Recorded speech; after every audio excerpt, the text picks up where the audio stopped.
I found out if you don't believe in something, you have a belief inside. I believe it. You'll end up falling for everything, especially in this subject matter. When it comes to Manson, the whole subject of the case, or people, or everything that I've been involved in with this, if you don't have a firm belief about something, you'll fall for a lot of stuff. And one thing you should really believe in the most going into this, no matter what you're doing, if you're doing a blog about it, if you're doing a YouTube page about it, if you're doing a Facebook page about it, a Facebook group, you should believe. That should be the only motive going in, is believe. And one thing you should believe most in, anytime you go into something like that, is yourself. Believe in yourself. Listen to yourself. Don't listen to others.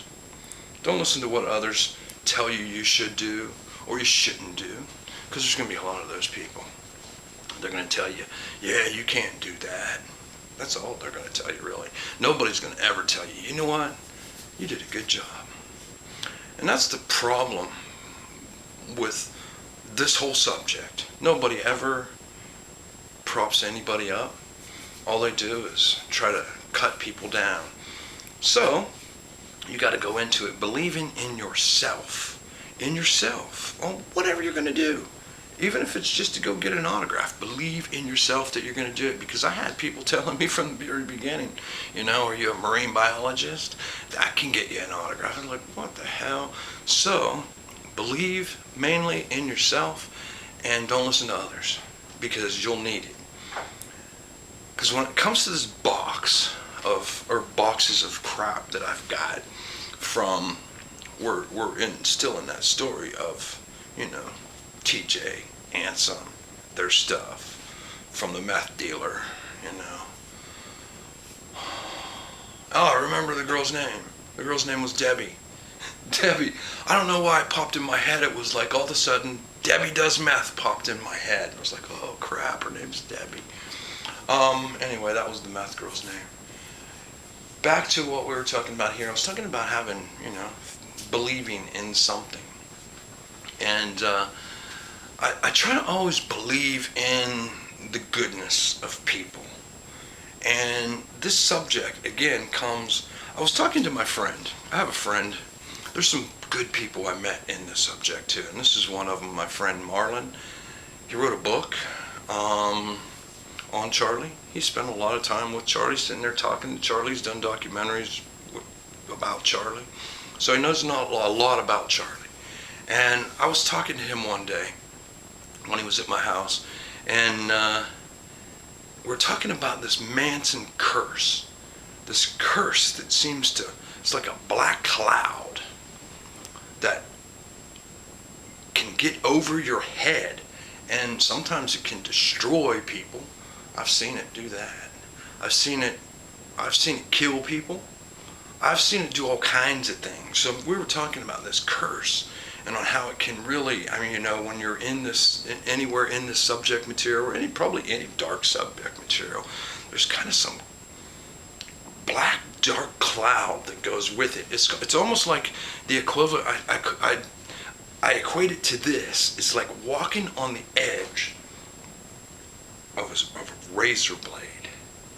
And as long as you can stay on the edge, you're good. But if you fall off, it can chop you right in half. That's what we were talking about, this curse that this has. And sometimes it does. So what I think can keep you out of that, without that black cloud over your head, when it comes to some subject material like this, is believe in yourself. Believe in whatever you're doing. Believe in it. Believe in you. Listen to yourself. If something tells you something's dangerous, listen, because it probably is. Well, anyway, back to this material that I've got. Okay, I've got all this stuff, and I'm digging through it, and I'm finding, like I said, I found pictures and all that stuff. But something else I came across, and it really bothered me. It bothered me badly. It was a bag. It was in a box, and it was a bag, And it wasn't a very big bag. It was like the equivalent of a Ziploc bag. And in this bag was what looked like, to me, what looked like ground up bones and ashes. And I was bothered by that. But again, I had to believe in myself. And I thought, this curse, this thing that goes along with this Manson, anytime you bring up Manson to somebody, like, hey, I know Manson, it immediately scares them off. It scares them off, and they don't want nothing to do with you ever again, so you gotta watch that too. So that's kind of a curse too. Okay, now I have this bag, ashes, bones, what is this? I need to really find out. And the best place to find out is from the family. And since most of this material came from Ansem, it would probably be Ansem's part of the family that can answer these questions for me. So I went to the little girl in the picture, and I told her, hey, I've got this stuff, I want to give it to you, and basically she's just closed up. It was one of those things where you mentioned Manson and that world, and that little girl changed. She was no longer that little girl anymore. She was now a grown woman with a husband and kids of her own, and she apparently wanted nothing to do with that, and I respected that. And again, I had to believe in myself though, because somehow I had to find out about this stuff. So I didn't take it personal against the girl. But then I got in contact with the aunt. I guess the aunt or somebody who had raised this girl after her parents had both died. And I believe it was an aunt. I'm not quite sure about that, but she called herself the aunt of this girl. And she said that yeah, the girl, she's past that stuff. She wanted nothing to do with that. That was what her parents brought on to her life, not her. And she's moved on. But to answer my question about what this bag was that was in this stuff, and no, they didn't want any, the girl didn't want any of it. It was TJ's ashes. So now I'm holding on to TJ's ashes, and I'm thinking, okay, and they don't want them. The aunt informed me that when TJ died, they divvied up his ashes into little parts. They gave them to all sort of family members, and the rest of them they buried, and he's in a cemetery in, I believe, I can't remember, maybe Las Vegas. I think it's in Las Vegas, and he's in the memorial park because TJ did serve time in Vietnam, and he was injured in Vietnam. Well, anyway, I have this bag of TJ's ashes that also come with this, you know, this storage. And again, it's bothering me. It's bothering me, because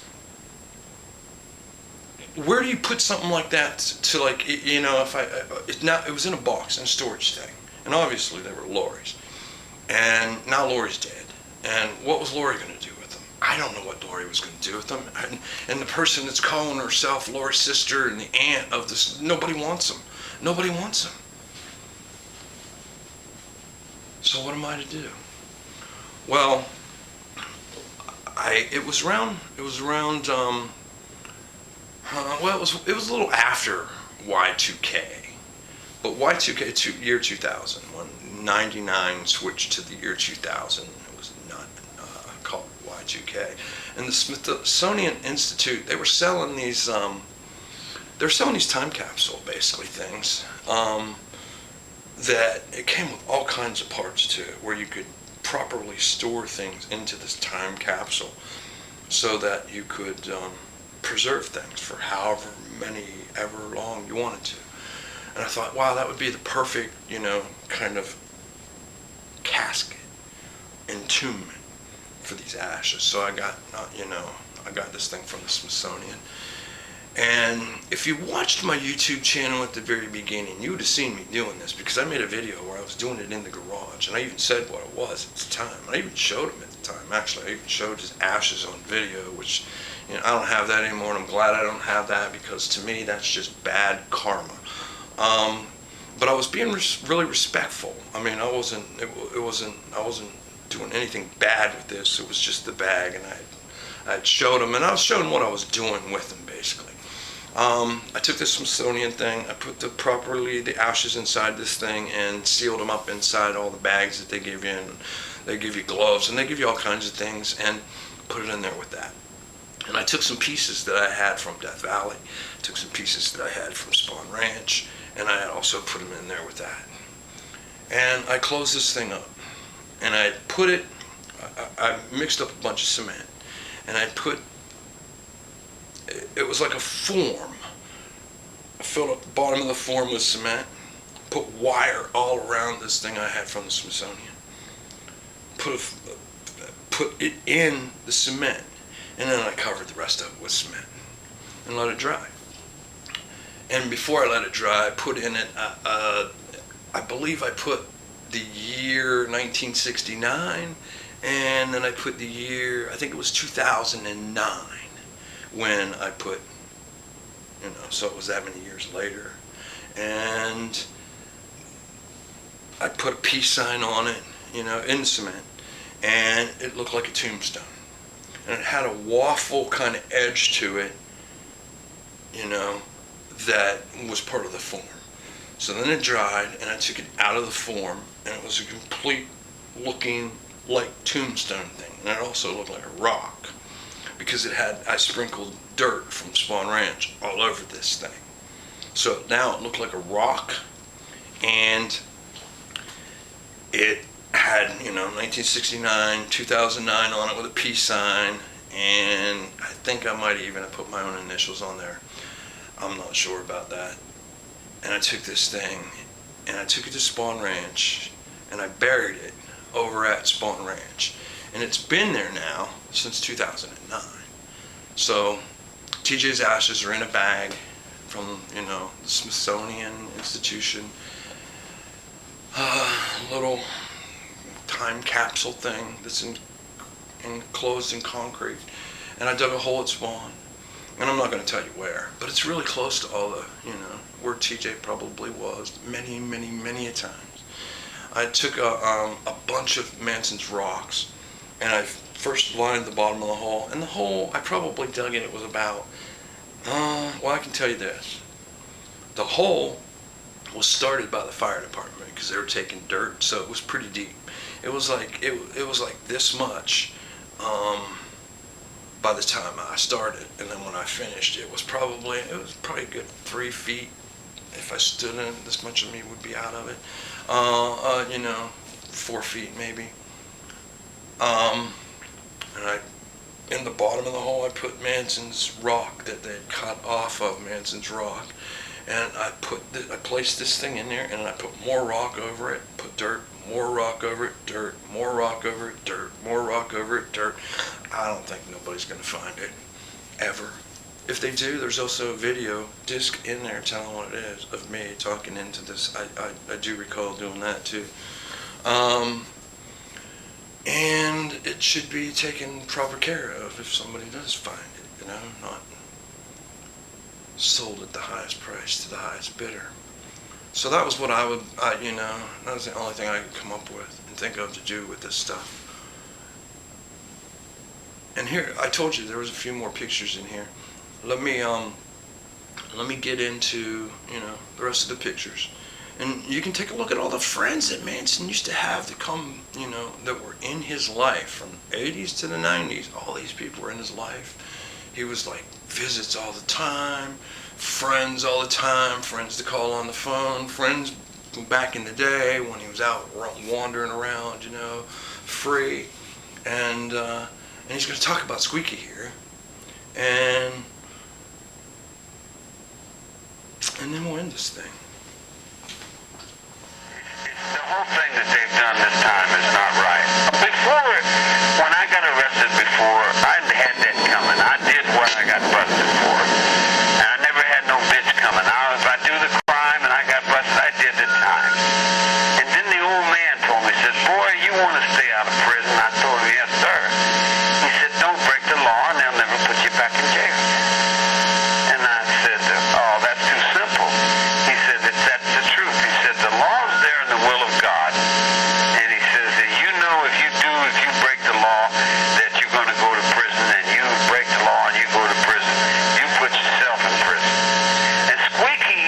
up and said the same thing. She said, can I be with you? I told her, no. She says, why not? I said, because every time I take a woman, she gets me in prison. Yeah. And I'm not going back to prison. I'm not never breaking the law. She says, I'll never put you back in prison. I give you my word as my bond, and my bond is my life. This recorded call is from an inmate at a California correctional I'll facility. not put you back in prison, but if you break the law, you put yourself back in prison. And I wouldn't be responsible for that. And when I was back in the county jail, I told her, here I am. You put me back in prison. And Squeaky was the kind of girl that she helped everybody. If anybody didn't have a sleeping bag, she'd give up her sleeping bag to whoever didn't have a sleeping You bag. have 100. And when something needed done, like the toilet needed cleaned or some nasty job needed to be done and nobody wanted to do it, you look around and when no one was looking, Squeaky'd be doing it. Squeaky always took care of everybody. She looked out for all the little people and the animals and stuff. The girl was just, well, the definition of love was that girl, was that woman. It wasn't that I liked her more than I liked anybody else. It's just that she was more than anyone else. She just was honorable, truthful. She never lied.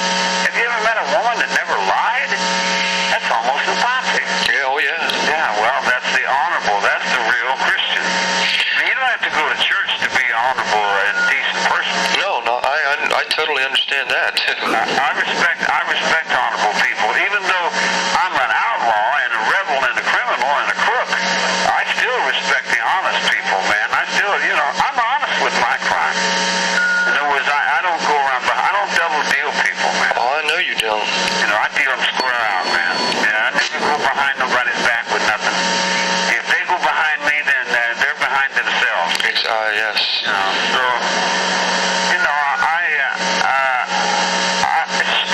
that woman is held.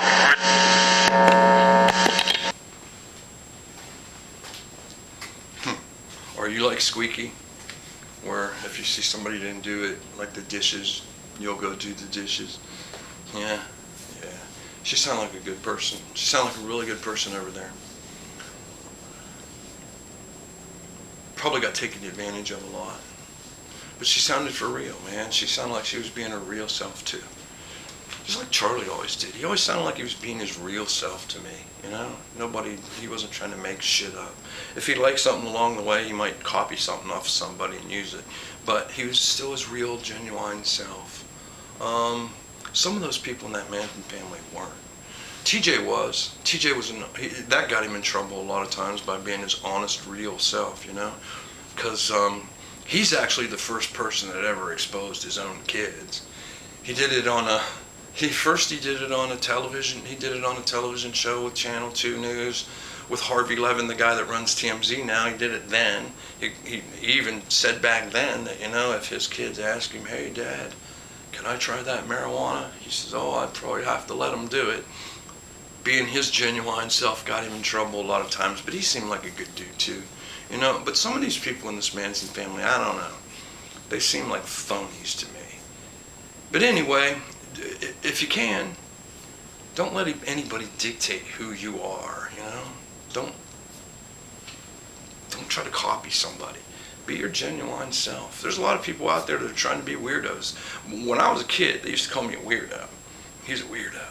And now there's a lot of people that are trying to be weirdos by doing all sort of things, from tattoos to piercings to different color hair. They're trying to be a weirdo. Maybe they're not a genuine weirdo, though. So if you are a weirdo, be genuine. Be genuine. Because people love genuine. They don't like copies. And until next time, have a wonderful day, no matter what. There's always something in it that is good. There's always some positive in something that seems so bad. There's always a positive there. So look for that positive. Grasp onto that if you got to grasp onto anything. And until next time, peace. The parents chose to join the Manson family, but the children had no choice. More than a dozen children lived with the family in its heyday at the Spahn Ranch. Stories of rampant drug use among family members are legendary, but now we know this freedom of choice filtered down to the children. If a 3-year-old came up and I was taking a joint, hit off a joint, and asked me for a hit, I probably would have to let him experience it. In a strange way, Manson family members took their cue from the children. Indeed, family members say Charles Manson himself set the tone for the preeminence of children.